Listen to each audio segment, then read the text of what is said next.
Reba aka kantu, ese nawe waba ujya wibaza uburyo video nk'izi ngizi zikorwa? Muri iyi video ngiye gukora ku buryo wabasha gutegura video nk'izi ngizi ukoresheje telefone yawe gusa nta yindi telefone bigusabye yo ku ruhande. Niba ukoresha social media wagiye ubona video nk'izi ngizi zitrendinga kuri social media, ukabona umusitari umwe arimo aragana n'undi musitari, ukabona yewe rimwe na rimwe ukabona barimo baraserezana cyangwa barimo baratongana. Izi chat ntago biba byabayeho byanyabyo, ahubwo haba ari umuntu wagiye kwicara ahantu agategura chat nk'izi ngizi akoresheje telefone ye, yarangiza akazishyira hanze ukagira ngo koko byabayeho. Muri iyi video ngiye kwereka nawe uburyo wajya utegura chat nk'izi ngizi ukoresheje telefone yawe nta kindi kintu na gikeya bigusabye. Nureba iyi video ukayirangiza uraba ufite ubushobozi bwo gukora chat nk'izi ngizi cyangwa zisumbuye kuri izi ngizi, kandi uraba ufite n'ubushobozi bwo kuzeditinga paka video yawe ugejeje ku rwego uvuga ati ngiye kuyishyira kuri social media yanjye. Tudatinze mu bintu byinshi, reka nkwereke uko bikorwa. Ariko nyabona mbere yo kugira ngo dukomeze liking iyi video, ukore subscribe niba utarayika, niba ufite ikindi kibazo cyangwa inyunganizi ubisigaho muri comment, kuko icyifuzo cyawe kigezeho kiba kimeze nk'itegeko.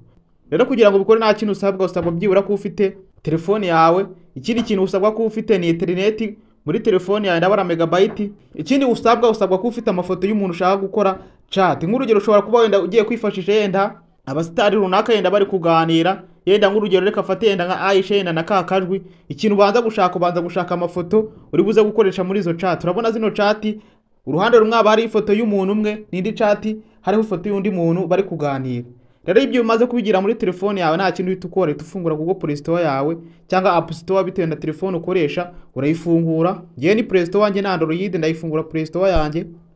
Ukimara kuyifungura rero tuza hano muri search hano munsi. Ukimara kuza hano muri search nta kintu rero ukora hano muri search hano hejuru aha ngaha. Ukimara gukora nta kintu rero ukora wandika text story. Text story urandika uku nguku, nurangiza ukore kuri search gakeya utegereze. Ukimara gukora aho urahita uhingukira kuri taburo imeze uku nguku. Wowe nta kintu urahita ukora, urahita westara application ya mbere, iyi ngiyi ndi kukwereka. Iyi ngiyi urayestara nimara kugera muri telefone yawe. Rero nta kintu uzakora, uzahita uyifungura. Ukimara kuyifungura izafunguka imeze uku nguku, nta kintu uzahita ukora hano handitse okay. Ukimara gukora kuri okay uzahita uhingukira kuri taburo imeze uku nguku. Rero kugira ngo bikore nta kintu uzakora, uzahita ukora hano handitse edit name aha ngaha, hakizaga fresh uzakoraho. Ukimara gukora uzasanga chat zimeze uku nguku. Hano hambere urabona izina ririmo, hano ha kabiri izina ririmo, hano gatatu izina ririmo. Rero hano hambere we nta kintu uzakora, uzahita uza aha ngaha uzakoraho n'urutoki. Ukimara gukora uzahita uhindura izina ririmo ushaka ko uzajya ukoresha. Nk'urugero ngiye kwifashisha, nk'urugero reka nifashishe Kakajwi. Uzandikamo izina ry'umuntu ushaka ko bagiye kuganira. Nk'urugero ni Kakajwi. Numara kwandika izina hano ha kabiri aha ngaha harimo Alex aha ngaha. Iyi Alex nayo uzayisiba ushyiremo umuntu ushaka ko baza kuganira. Nk'urugero nanone reka shyiremo Aisha naribi Aisha. Ukimara gushyiramo Aisha, niba ushaka ko chat yawe biriho abantu batatu, ariko abantu batatu ndakeka ntago byaba ari byiza, chat y'abantu batatu ntago iba ari sawa. Dushyireho abantu babiri bonyine, no kugira ngo usibe uyu wo hasi nta kintu uzahita ukora kuri buno budomo butatu buri hano munsi aha ngaha. Ukimara gukora uzahita ukora hano handitse delete. Ibi rero nubisoza ikoze back ugasa nk'usubira inyuma. Urabona hano hejuru uruhande rumwe hariho Kakajwi, runo ruhande rundi hariho Aisha. Rero kugira ngo ukire amafoto yabo ku buryo umuntu niyohereza message hari buze kugera n'ifoto ya Kakajwi cyangwa ya Aisha, nta kintu uhita ukora, n'ubundi uhita ukora hano handitse edit name aha ngaha. Ukimara gukora uhita ukora kuri kano kantu kameze nk'agatwe aka ngaka uri kubona, karo kari munsi ya Kakajwi uri kukabona ukoraho. Ukimara gukora uhita ukora hano handitse choose for gallery aha ngaha. Ukimara gukora kuko buba ari ubwa mbere uhita ukora hano handitse allow. Ukimara gukora allow uhita ugera ku mafoto ari muri gallery ya telefone yawe. Hitamo abantu nyine ushaka gukoresha, ubwo aya mafoto bayadownloadinze bayakuye muri Google cyangwa ahandi hantu usanzwe gukora amafoto. Ngiye hano hambere n'ubundi ni Kakajwi, ngiye gushyiramo ifoto ya Kakajwi. Urayibona, reka shyiremo iyi ngiyi Kakajwi, reka shyiremo iyi. Uzayikoraho. Ukimara kuyikoraho uzayidesigninga ibanze ijyemo neza, ubone ko ifilingamo neza. Nurangiza uhita ukora kuri kano kantu kavi akangaka kari hano hejuru. Ukimara gukora ubona ko tayari ifoto yamaze kujyaho. Naho kwa Aisha uzahita uza ukore kuri kano kantu kagatwe aha ngaha. Ukimara gukora uzahita ukora hano handitse choose for gallery. Ukimara gukora hano ubona uzahita uhitamo ifoto wa downloadinze wakuye kuri ahantu runaka. Mugiye guhitamo iyi ngiyi n'ubundi ya Aisha, iyi ngiyi reka mba ariyo mitamo iyi.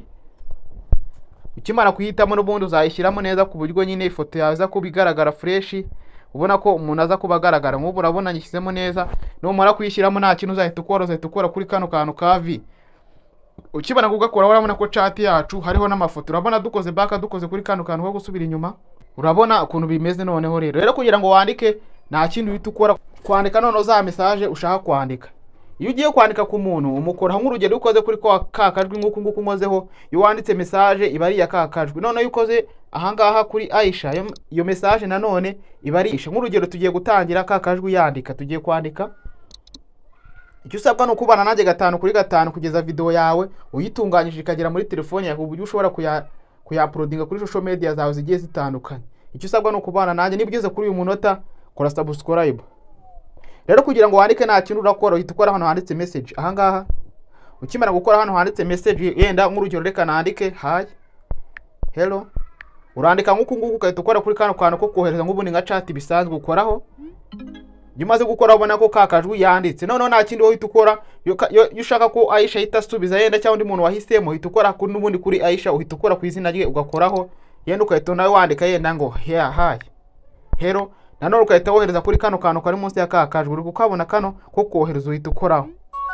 Urabona message ihise igenda. Rero urandika ukandika nk'urugero ngiye ko wafashe pause gatoya nandike video nari kwifata none mbone kwita nkomeza video. Nyine urandika message nyinshi zigiye zitandukanye paka video yawe bitewe n'uburyo video iza kubimeze cyangwa ikiza kubivugaho, warangiza kwandika ndahita nkwereka ikintu uhita ukora. Urugero twafasha ko wandika message zingana uku nguku yenda ngiye nanditse nyeya kugira ngo no gutinza video. Ukimara kuzandika message nguku nguku kugira ngo generating video, gusa ushobora no guhindura background. Nk'ubu urabona muri tab range harimo nuza y'umweru. Rero kugira ngo uhindure background nta kintu uhita ukora hano handitse settings ahangaha.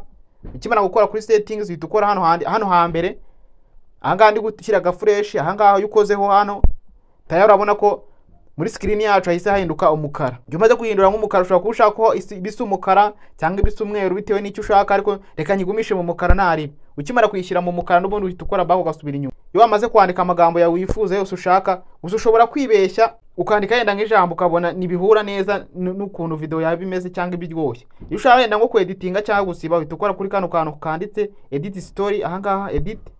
Yenda nk'urugero urashaka nko kugasiba, yenda nk'urugero tugiye gufatira akangaka kakajwi yenda akangaka kambere akangaka ugakozeho kuno yukoze kuri kano kantu ko gukuramo aka yugakozeho ko gukuramo message itigenda. Yenda ibyo wasibye wabisibye, ibyo wakosoye wabikosoye, none urashaka ko message yawe noneho ijya muri telefone yawe. Iyo maze gukosora nguko nguko itukora kuri kano kantu ka okay akangaka ari hano hejuru, noneho tubare message yawe watinze neza, video yawe wayitunganyije neza, urabona ko biza guhura na chat wakoze. Rero kugira ngo ukore video ya nta kindi uhita ukora hano handitse generate video ahangaha munsi generate video. Urategereza gakeya, urabona ko barimo batugeneratingira video. Wowe uzategereza bitewe na video wakoze minota ingana utegereze video yawe ibanze irangire. Twego turategereza, urabona ngene ni sapo narindi kubaha, urabona ko bidatinda cyane. Ngiye nakantu gato yamfashe kugira ngo video itaza kubarambira. Urategereza gakeya video yawe bakabanza bakayigenerating, urabona birimo biragenda. Ariko mu gihe ugitegereje nyabona making ko kanze subscribe. Ikindi kandi ufite ikindi kibazo cyanyunganizi nabyo bisigaho muri comment, kuko icyifuzo cyawe kingezeho kiba kimeze nk'itegeko. Gusa niba uzi ko hari umuntu ukeneye gukora content creator, kano ka video wakamusangiza nawe akamenya kano kantu urabona ko ari keza. Kano ka content wagakora kandi utagaragaye kuri kamera, utavunitse uvuga nk'uko umuntu aba ari kuvuga, ukagakora wibereye ahantu rwaba uri mu muhanda wakora chat nk'ingi video yawe ikarebwa. Urabona tayari kararangiye ka video kacu. Rero ya ka video kamaze kurangira nk'uko kugira ngo gashyire kuri telefone yawe nta kindi uhita ukora hano hejuru mu nguni kano kantu kameze nka ka download akangaka ugakoraho. Ukimara gukora uhita ukora hano handitse okay. Ukimara gukora okay nta kindi uhita ukora tuvaho n'ubundi ubwo video yawe wayitunganyije wayirangije. Ukimara gukora uhita uvaho none ugahita ufungura gallery ya telefone yawe. Ukimara kuyifungura tuza hano kuri video.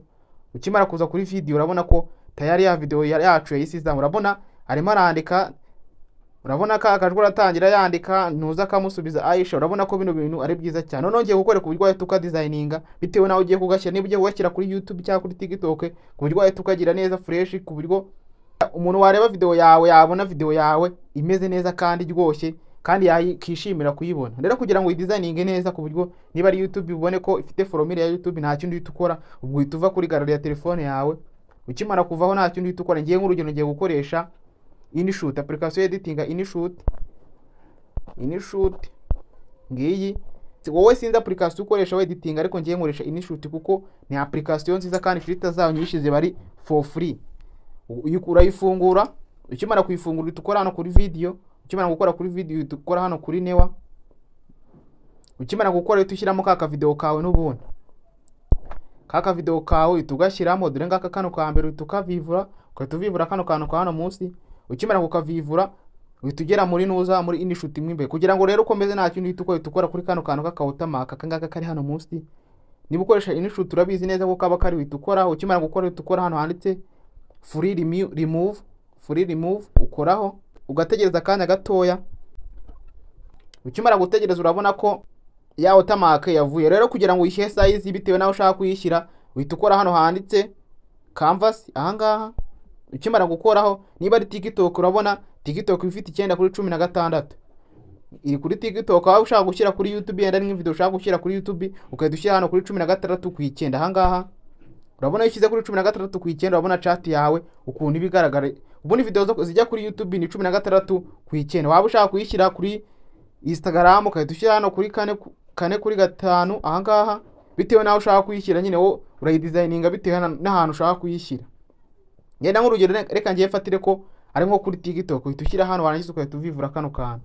Bimaze kukavivura nyine uraeditinga neza nk'ahantu wagiye hazamo udukosa yenda wandika ugatinda, ako kanya ugasanga ukagabanyijemo ukagakuramo nk'uko weditinga izindi video. Gusa niba mukeneye kweditinga byisumbuyeho nabyo ushobora kubisiga muri comment nkazabakoraho video yerekana uburyo wakeditinga ibintu byawe, video zawe zikaba zisa neza ziri clean.